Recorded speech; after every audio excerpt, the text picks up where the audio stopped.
Welcome back, I'm Felix, and today I am reacting to cartoon flops.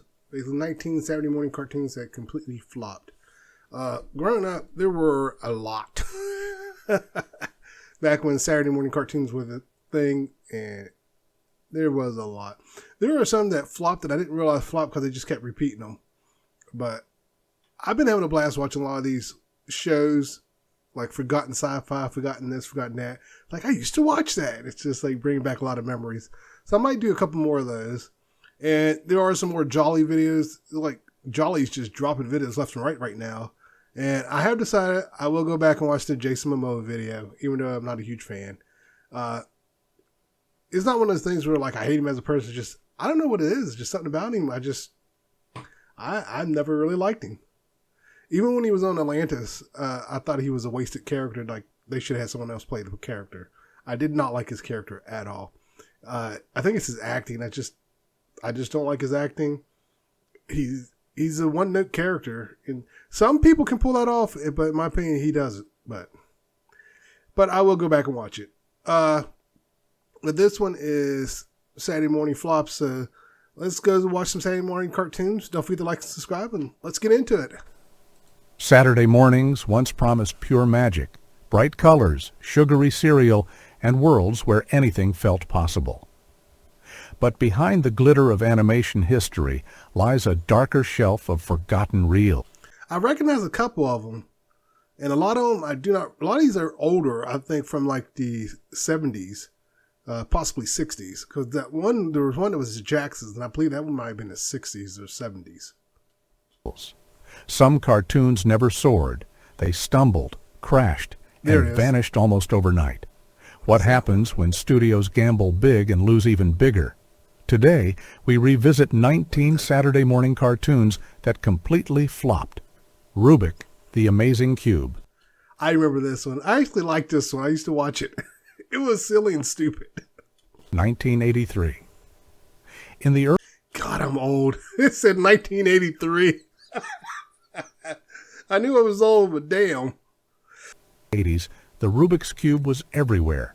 Bedrooms, classrooms, toy shelves. So, in a burst of corporate confidence, Hanna-Barbera tried to turn the puzzle into a Saturday morning hero. Rubik, the Amazing Cube, featured a magical cube with glowing eyes and a squeaky voice who helped a group of Latino kids solve everyday problems. On paper, it looked like a stroke of marketing genius. I forgot they weren't white. I'm so used to they always make the characters white. I forgot. I barely remember it, but I do remember I liked it and I watched it. Fuse a toy craze with animated adventures. In reality, audiences scratched their heads. The cube's powers were vague. Sometimes he could fly, sometimes teleport, sometimes just crack corny jokes. Kids tuned in hoping for Rubik-related excitement, but instead got bland, forgettable morality tales. Even the theme song, chirped by the pop group Menudo, couldn't save it. The show lasted just one season, airing briefly on ABC in 1983. Its legacy today? A symbol of the shameless toy-to-cartoon pipeline of the 1980s, where any hot fad was fair game. Yep. But unlike Transformers or G.I. Joe, Rubik had no heart, no story, and no staying power. In the end, the cube was unsolvable, not as a puzzle, but as a piece of television history. The thing is, the toys that they make in the cartoons like G.I. Joe and Transformers, they had a story with them. Even the original He-Man story was that he was just I believe he was just a barbarian, and they changed it. But there was still a story. They worked with that, and that's how they came up with He-Man. But to just take a popular toy, that would take the Bop It toy and turn it into a cartoon or something like that. And that's basically what they try to do with Rubik's Cube. Camp Candy, 1989. I remember this. John Candy was one of the most beloved comedians of the 1980s, so NBC thought they struck gold by giving him his own animated Saturday morning show. Camp Candy placed Candy at the center of a cartoon summer camp, where he voiced himself as a bumbling but lovable camp director, guiding kids through goofy misadventures. I remember this. I don't remember liking it. While Candy's charm was undeniable, the show faced a fundamental problem, translating his adult-oriented, comedic timing into a children's format. That's another thing. They took a lot of adult stuff and made them for kids. And there was a video. I don't know if I marked that. That's the video. I went to go mark it and something happened and it refreshed and it was gone. But it was talking about adult movies that were turned into kids' TV shows. And it's like, I never understood that. This was aimed at adults. Why are you aiming the cartoon at kids? It's like you should have just kept aiming at adults. That was the audience. That'd be like taking The Hangover and making a Saturday morning cartoon out of it for kids. Seriously, that's what they did. They did stuff like that. Stories predictable and the pacing slow compared to the hyperactive fare kids craved by the late 1980s. Ratings reflected the mismatch. Behind the scenes, Candy was reportedly enthusiastic, even lending story ideas, but network executives pushed for a safe formula. Instead of edgy or unique, it became forgettable fluff. By its third season, it was quietly dropped. It was on for 3 seasons? I didn't remember that. I really don't remember liking this show. How did it last 3 seasons? I don't remember it being that good. In reruns on cable. Ironically, Candy's memory endured on the big screen and in cult comedies, but his animated alter ego faded into obscurity. What was meant to immortalize his star power instead underscored how even beloved icons can misfire when the medium doesn't fit. Mr. T, 1983. At the height of his fame, Mr. T wasn't just a wrestler, a body. This I did watch. I really did watch this. I don't know why, but I liked it. A member of the A-Team. He was also a cartoon gymnastics coach. Yes, Mr. That's the part I never understood. Why was he a gymnastics coach? It made no sense whatsoever. Produced by Ruby Spears, saw the Mohawk tough guy, leading a multiracial team of gymnasts around the world, solving mysteries and teaching life lessons. Kids adored Mr. T, but the cartoon exaggerated his persona to cartoonish extremes. Each episode opened with a live-action segment featuring T himself, promising wisdom, only to pivot into generic Scooby-Doo-style capers. Critics panned the writing, calling it shallow and repetitive. Though it ran for 3 seasons, Mr. T quickly became a punchline. Its awkward blend of sports, mystery, and moralizing felt...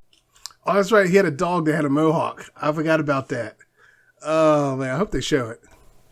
Like executives trying to cash in on Mr. T's fame without understanding why kids liked him in the first place. Today, it's remembered less as a triumph and more as an odd cultural artifact, a relic of a time when every celebrity was shoehorned into a cartoon, whether or not it worked. And in this case, pitying the fool was easy. In the 80s and 90s, they really did have a cartoon for pretty much everything. Like, there was a group, New Kids on the Block had a cartoon. MC Hammer had a cartoon. Andre 3000 had a cartoon. The Jacksons had a cartoon. So I think the Osmonds even had a cartoon. There was a cartoon. If you were big enough, you had a cartoon. 9 times out of 10, you did not need a cartoon. I don't recall any of those cartoons lasting. I don't know what I think they just kept throwing it at the wall, hoping one of them would stick, and I don't recall any of them sticking, really. Mr. T was on for 3 seasons. Oh, wait, actually, I think Andre's show was on for a couple seasons. It was on Cartoon Network, so I think that one did work. Coleman Show, 1982. In 1982, NBC gambled on another star-driven project. That was based on a TV show where he was an angel. Not a TV show, but a TV movie. He did a couple of those movies, I think. Or was it the same movie and I just kept catching at different points? Project, The Gary Coleman Show. Riding high from different strokes, Coleman lent his voice to Andy LeBeau, an angel sent back to Earth to help kids solve problems with supernatural powers. It was a bizarre concept, part moral tale, part supernatural sitcom, yet neither side fully delivered. Ratings were weak, and children's critics argued the show leaned too heavily on Coleman's fame rather than original storytelling. Behind the scenes, Coleman's grueling workload as a child actor left little room for creative involvement. The cartoon barely lasted one season, fading quickly from memory. For Coleman, it was another project in a career where adults cashed in on his popularity while he bore the toll.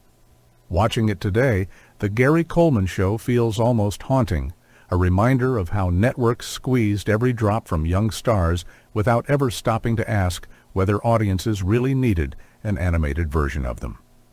Hammerman, 1991.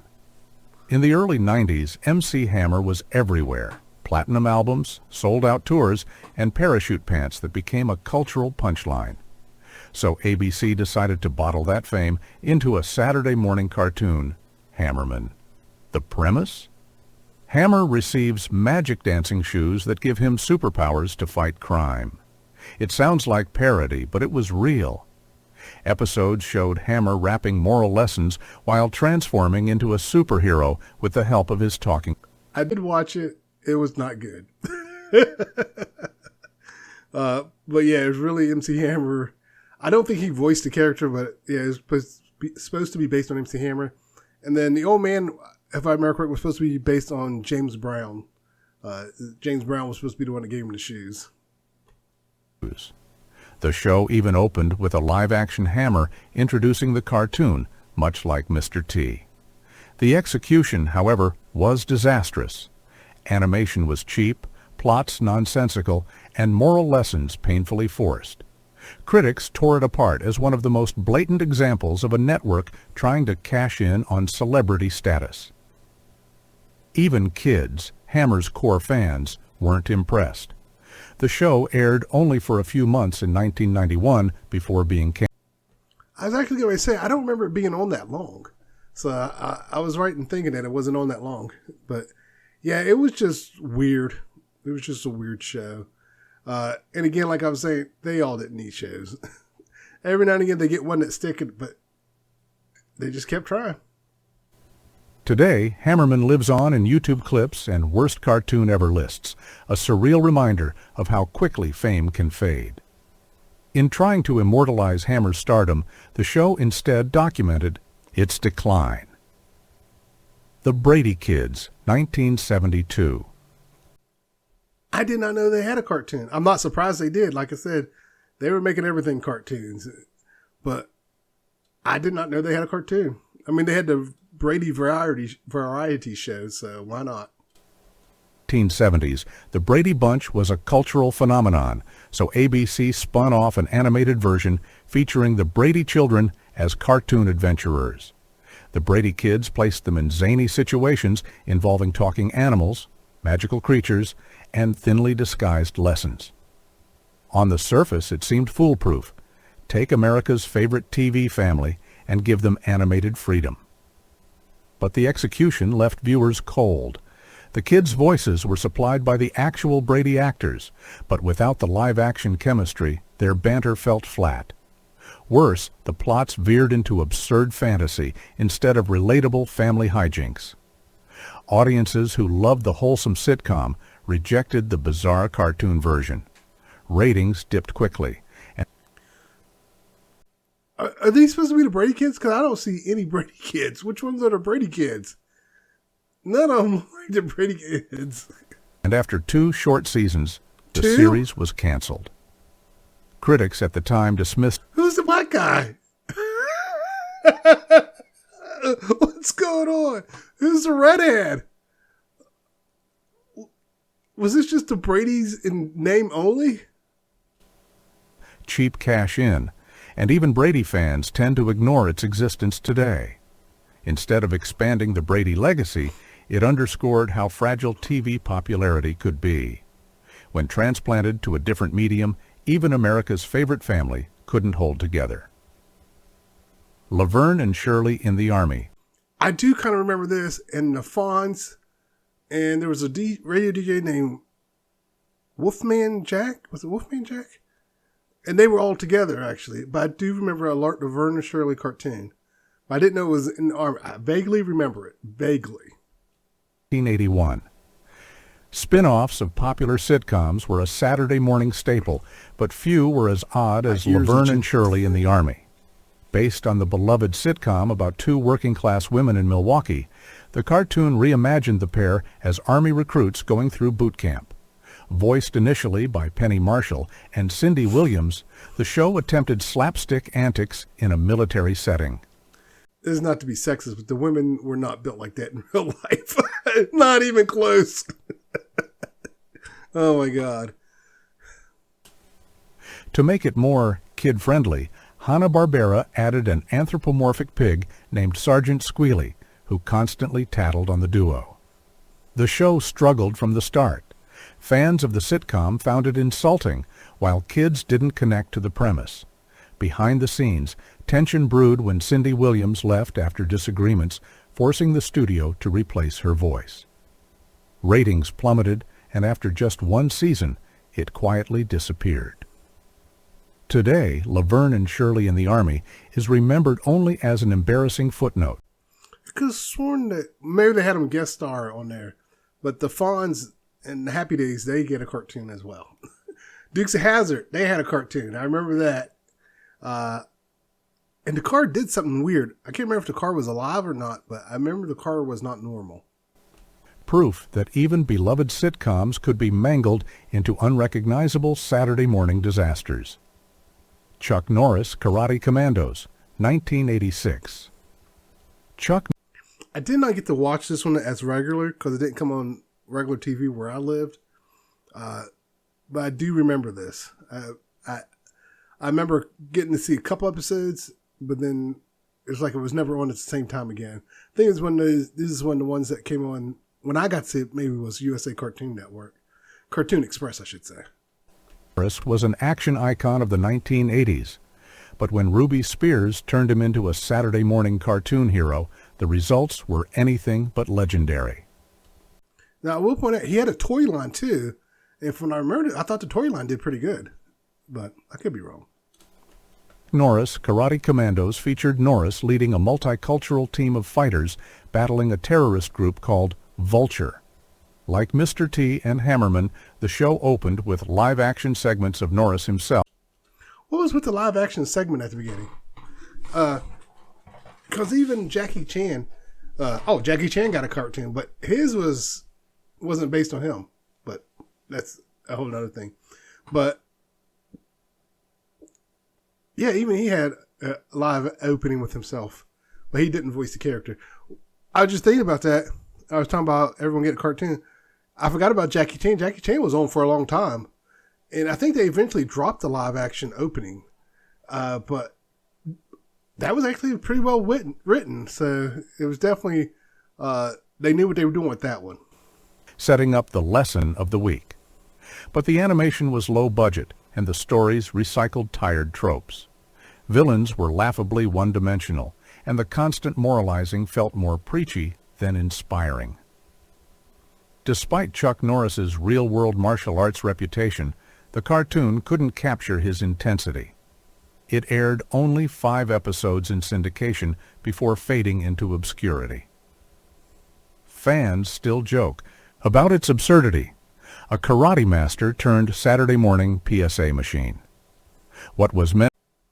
Well, that explains why I didn't get to see it. But I do remember, I think they aired more than 5 episodes.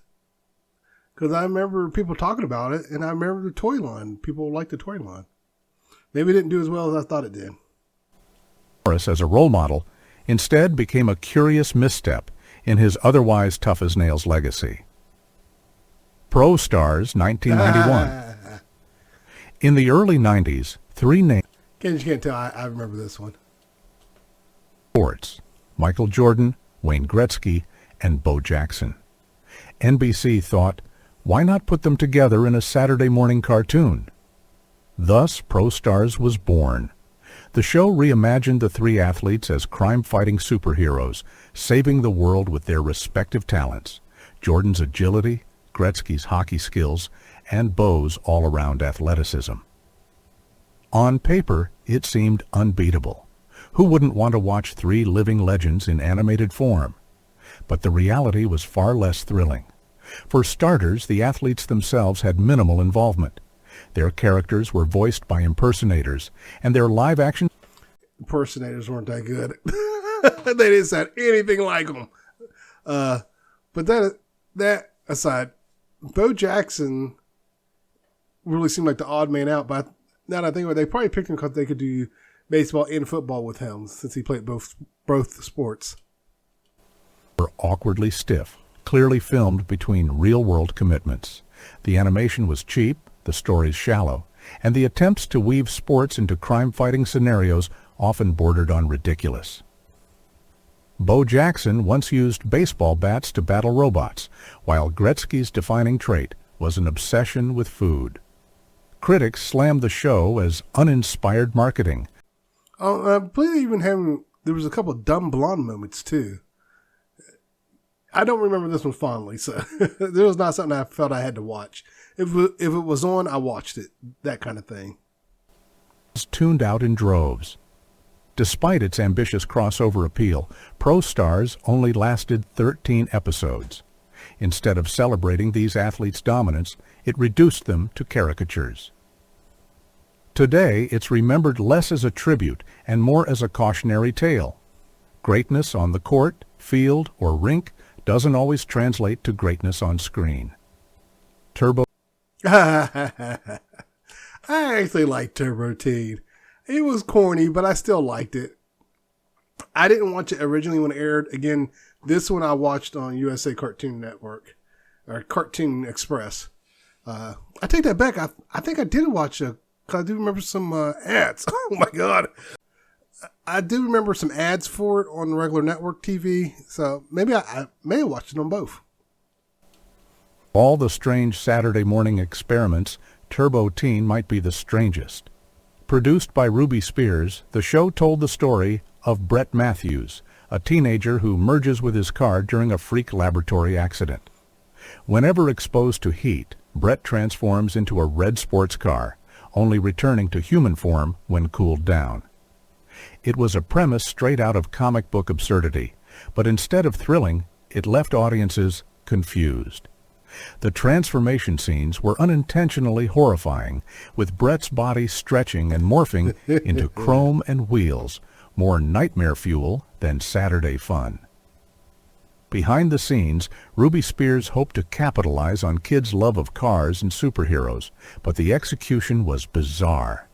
The villains were forgettable, the dialogue clunky, and the stories repetitive. Critics at the time mocked it as one of the most absurd concepts ever pitched for kids' TV. Though it ran for just 13 episodes, Turbo Teen developed an odd cult following in later years for its sheer weirdness. Clips of the grotesque transformations circulate online as examples of animation gone wrong. What was meant to excite children about high-octane adventures instead reminded them that some ideas are better left in the sketchbook. The New Archies. Yeah, it was weird, but I actually enjoyed that one. And I don't remember this one, The New Archies. 1987. Archie and his gang have been... I do remember this now. ...cartoon mainstays for decades, but the New Archies tried to modernize them in a way... But I didn't go on my way to watch it. That's probably why I didn't remember it right off the bat. ...backfired. Airing in 1987, this version reimagined Archie, Betty, Veronica, Jughead, and Reggie as junior high schoolers in the 80s, complete with big hair, neon fashion, and awkward slang. The idea was to make the Riverdale gang cool for a new generation. Unfortunately, fans of the classic comics hated the drastic redesigns, while kids unfamiliar with Archie weren't won over by the forced 80s trends. Jughead suddenly had braces and no crown, Veronica was a mall-obsessed valley girl, and Archie seemed more bland than ever. He has his crown. Did he watch the same thing I watch it? And troubles plagued the series as well. The animation felt stiff, the writing uninspired, and the attempts at pop culture relevance came off as cringeworthy even in its own era. Critics called it a clumsy rebrand, and ratings quickly dropped. After just one season, the new Archies was canceled. Its failure taught networks a valuable lesson. Tampering too much with beloved characters risks alienating both old and new fans. Instead of keeping Archie timeless, it locked him in an awkward, neon-soaked time capsule. Gilligan's Planet, 1982. I actually vaguely remember this. The name sounds familiar, but that's all I can remember. Let's see if I recognize any of the scenes. Spinning off Gilligan's Island into a cartoon might have worked once, but pushing it in... Oh, that's probably what I'm thinking of. They did have a cartoon, and it was pretty successful. They gave him a monkey. But I do remember Gilligan's Planet. I remember that name. Space was a step too far. Gilligan's Planet launched in 1982, with the original cast voicing animated versions of their characters stranded on another world after building a spaceship to escape the island.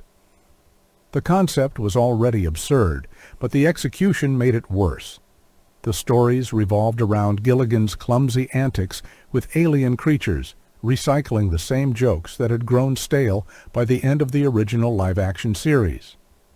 The outer space setting felt forced, as though writers were desperate to cash in on the sci-fi craze sparked by Star Wars. Though some die-hard fans appreciated hearing the original actors, most audiences found it embarrassing. The humor was dated, the animation cheap, and critics mocked it as Gilligan's Island with green paint.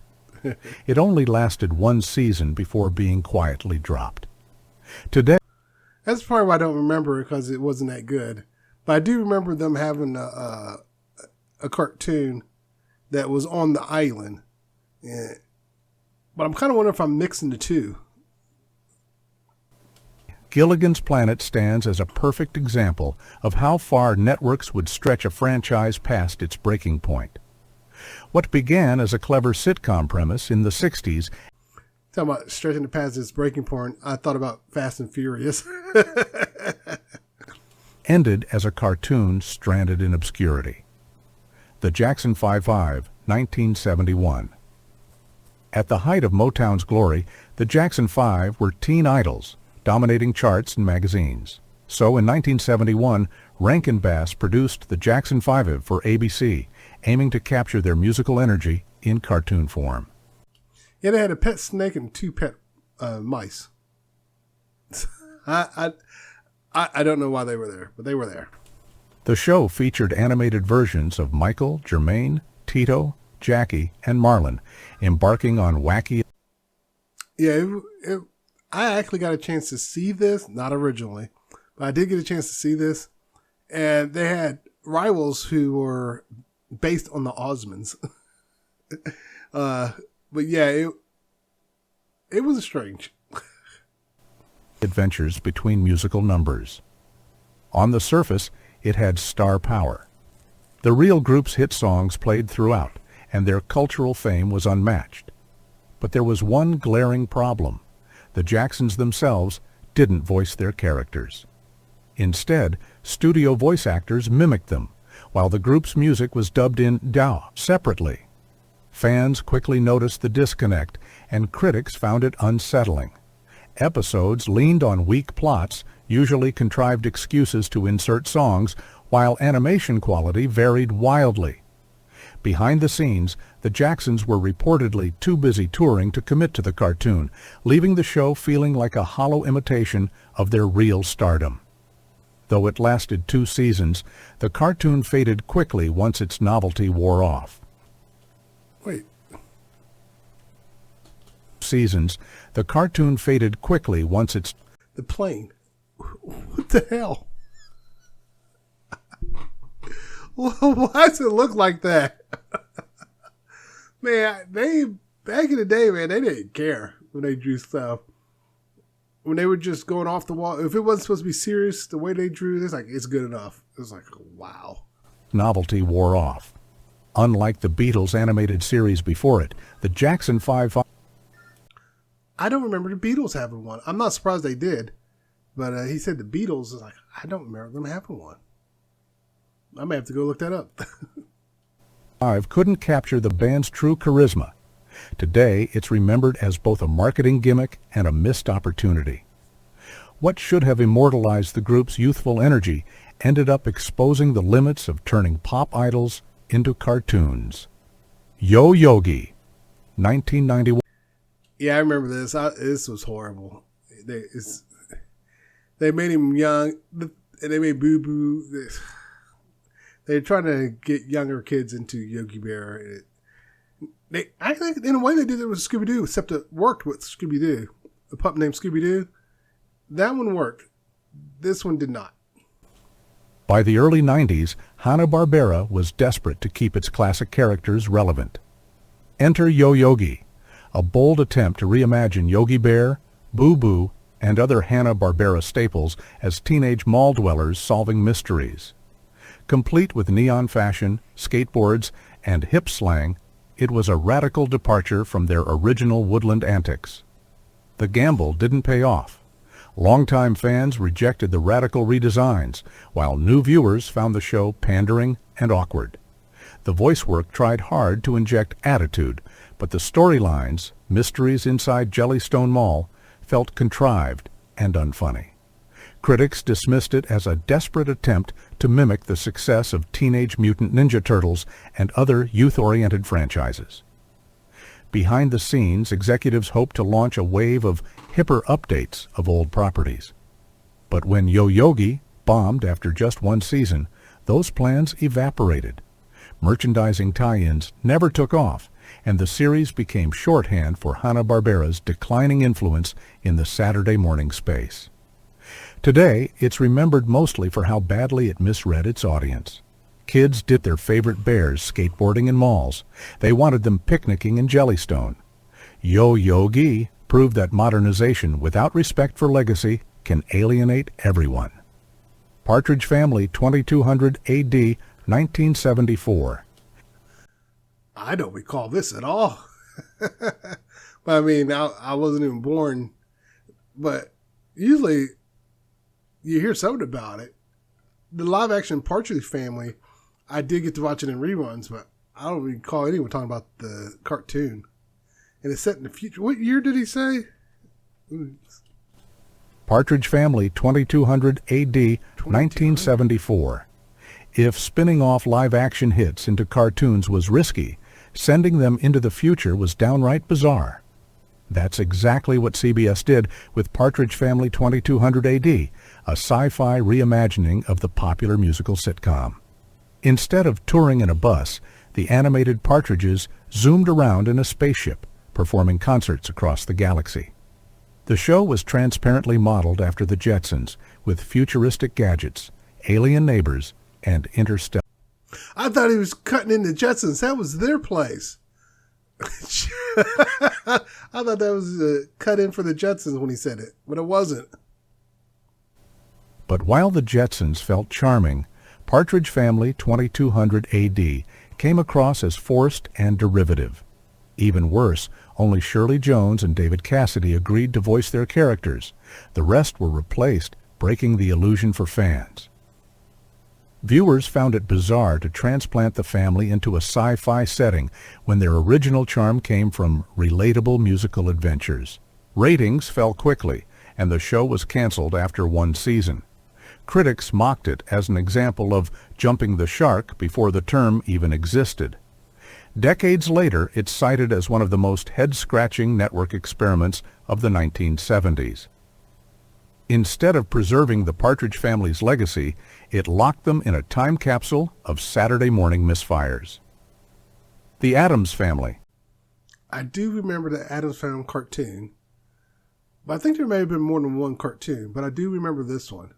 This one got reran, but I think there was another one in the 80s. I do remember another one in the 80s. Because the animation was different versus this one. The Addams Family had already become iconic thanks to Charles Addams's macabre comics and the live-action TV series. In 1973, Hanna-Barbera attempted to translate that success into a Saturday morning cartoon. Featuring the family traveling the country in a haunted camper, the show tried to blend ghoulish humor with kid-friendly adventures. Despite the strong brand recognition, it fell flat. The animation softened the Addams' gothic edge, stripping away much of their eerie charm. Storylines leaned toward Scooby-Doo-style mysteries rather than the witty satire fans loved. The characters Well, they were on Scooby-Doo, so... lost their bite, and without the original actors, the voices never fully clicked. Behind the scenes, Hanna-Barbera wanted to tap into the popularity of spooky comedies, but in doing so, they watered down everything that made the Addams unique. Ratings sagged, and after one season, the show was shelved.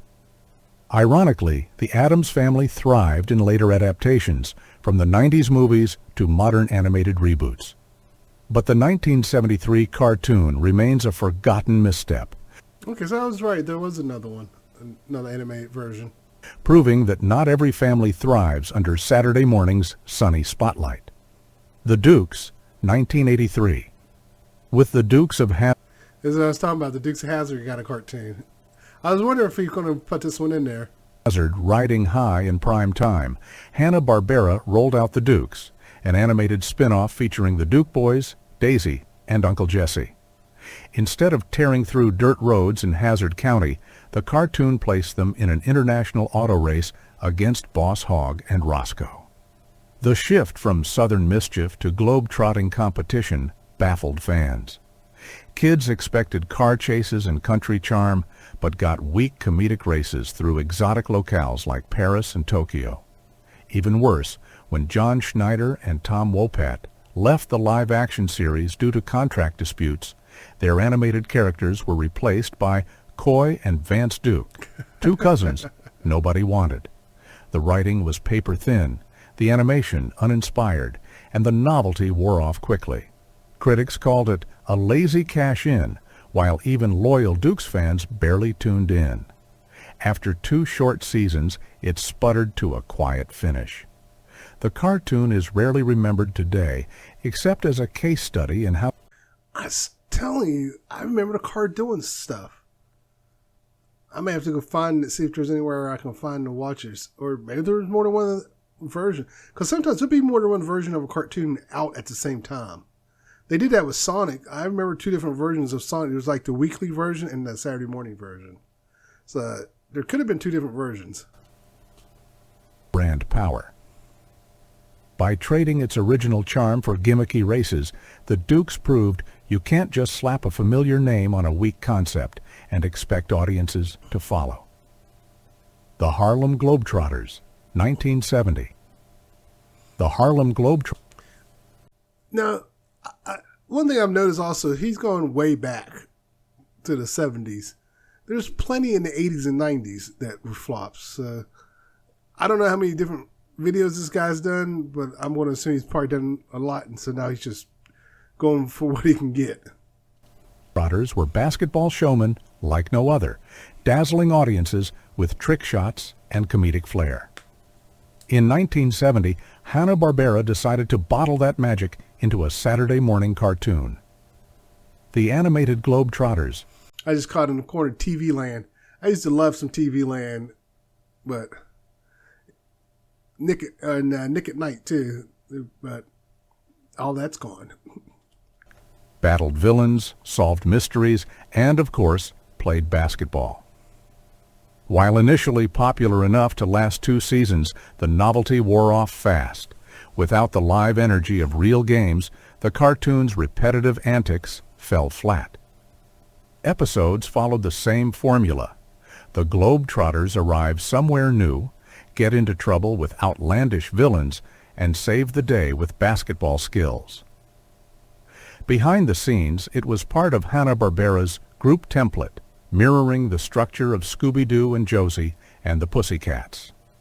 But fans eventually realized the charm of the Globetrotters was in their real athleticism, not animated caricatures. Though fondly remembered by some for its catchy theme, the cartoon's legacy is mostly as an odd... Oh, in case some of you didn't catch it, there's a character on Futurama that is based on the Harlem Globetrotters. So that's where the character comes from.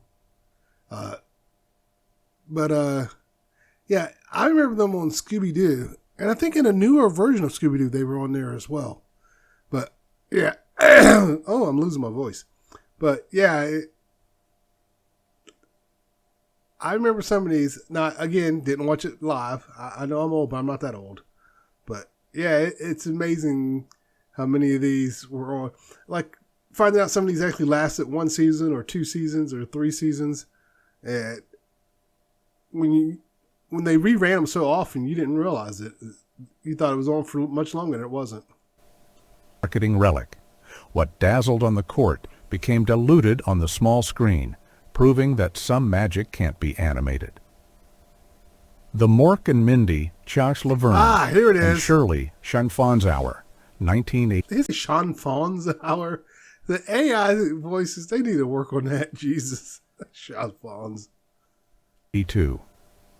At the very top of the flop list stands this baffling mashup. In 1982, ABC jammed together animated versions of Mork and Mindy, Laverne and Shirley in the Army, and the Fonz and the Happy Days gang into one Saturday morning block. What resulted was pure chaos. Robin Williams' breakout role as Mork was stripped of its wit, while Laverne and Shirley stumbled through military slapstick, and Fonzie time-traveled with a talking dog. None of the shows were strong alone, and combining them only highlighted their weaknesses. Critics savaged the block, calling it one of the most desperate Saturday morning programming moves ever attempted. Kids tuned out quickly, unable to make sense of the tonal whiplash. Within a year, the experiment collapsed, ending one of the strangest chapters in TV animation. This bizarre Frankenstein of shows stands today as the ultimate example of how networks mishandled beloved live-action sitcoms. Instead of preserving their legacies, they buried them in animated mediocrity. Saturday mornings promised magic, but as these shows prove, not every idea could fly. From celebrities to sitcom spin-offs, the race to cash in often ended in disaster. Which of these flops do you remember? Or did your cereal bowl outlast them all? Like, subscribe. They didn't show Mork. I wish they would have showed the Mork cartoon. But I remembered a lot of them. Like I said, I remembered Fonz and all of them together. But yeah, there was a lot of them. And if he did just the 80s or just the 90s, like all the 90s, he would have material for days because there's a lot that came and went. There's a lot of YouTube channels that go over them, but I do remember a lot of these, and a lot of them were very forgettable. But the Dukes of Hazzard, for some reason, I remember the General Lee being able to do stuff. Like I said, I may have to go and look. There could have been a second one. Because sometimes they would have 2 cartoons going at the same time, which I didn't understand why. But otherwise, that was fun reminiscing. Don't forget to like and subscribe, and everyone take care. Later.